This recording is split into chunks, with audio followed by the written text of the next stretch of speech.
हत्या है, लूट है, बलात्कार है, क्योंकि यहाँ पे सुशासन बाबू का सरकार है। हाँ, ये बिहार है। जय सिया राम दोस्तों। भारत में अपना बिहार और उसमें पूर्वी चंपारण जिला इतना सुरक्षित हो गया है कि आप मतलब शाम को 6 बजे से लेके सुबह 6 बजे तक सुरक्षित ही नहीं है। चाहे आप सड़क पे हो, घर में हो, मकान दुकान, कहीं पे भी आप सुरक्षित नहीं हैं। अगर आप सोच रहे हैं कि आपने दुकान का शटर बंद कर दिया है तो आपका सारा माल वगैरह सुरक्षित है, तो बिल्कुल गलत सोच रहे हैं। क्योंकि यहाँ कभी भी कुछ भी हो सकता है।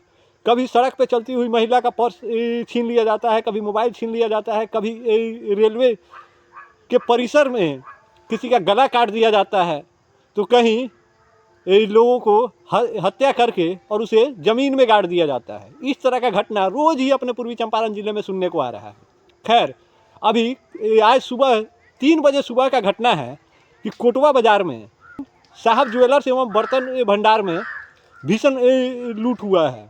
एक तरह से समझिए तो डकैती हुआ है। 20 मिनट तक लूट चलता रहा और पब्लिक वहाँ गई तो उस पर गोलियों की अंधाधुंध फायरिंग हुई है। 2 खाली खोखे बरामद हुए हैं और लगभग 20 लाख तक का चोरी हुआ है।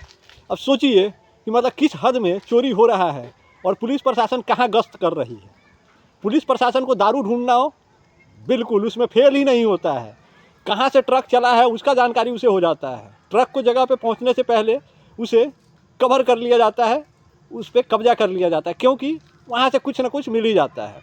ट्रेन में कहाँ से माल आ रहा है उसका खबर प्रशासन को लग जाता है, लेकिन आपके जान माल का जो हत्या हो रहा है, नुकसान हो रहा है, ये जानकारी पुलिस को नहीं है। अभी बिहार की पुलिस सिर्फ और सिर्फ एक ही काम में व्यस्त है, दारू ढूंढने में। अब सोचिए कि बस बिहार के पास एक ही काम है, दारू ढूंढना।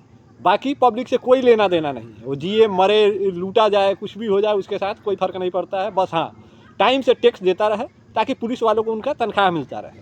उन्हें तनख्वाह मिलेगा तो राह चलते आपको 2-4 डंडा वो लगाते रहेंगे, क्योंकि पैसा आप दे रहे हैं तो उसका फ़ायदा भी आप ही को मिलना है। आपको 2-4 डंडा पड़ जाएगा। ये देखिए, एक वीडियो आपको डाल रहे हैं, वो देखिएगा। मुजफ्फरपुर में ट्रैफिक पुलिस वाले कैसे एक ऑटो चालक को मार रहे हैं, सिर्फ इसलिए कि वो पों-पाँ कर रहा था।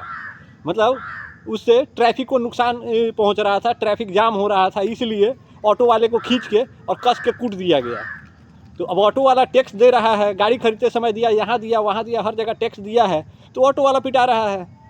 जब गाड़ी घोड़ा वाले लोग दे रहे हैं तो सड़क पे वही लोग पिटाएंगे, और बाकी आम जनता, उनके बच्चे जाके पटना में अनशन में और आंदोलन में पिटा रहे हैं। तो हर हाल में जब हम पैसा दे रहे हैं, अगर खर्च कर रहे हैं, तो उसका फ़ायदा भी हमें मिलना चाहिए। वो फ़ायदा मिल रहा है, लाठी डंडे हर तरह से मिल रहा है, और उससे कम हो रहा है तो अपराधी कर रहे हैं। लेकिन हर जगह लूट तंत्र मचा हुआ है। तो बिहार में इस कुशासन को आप लोग बदलिए। इस सुशासन नहीं, कुशासन है। बाकी जय सिया राम।